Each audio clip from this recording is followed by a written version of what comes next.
anh này giỏi vậy mà chui chun cái đáp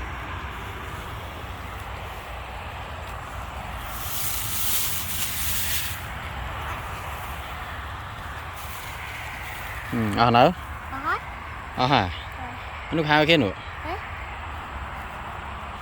ai là bòn nữa lay cái nữa cho là bòn nữa cho là bòn nữa tình muốn này tôm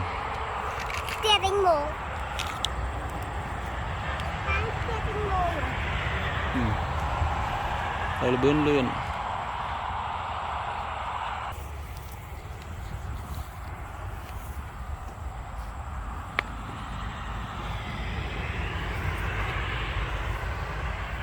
máu ai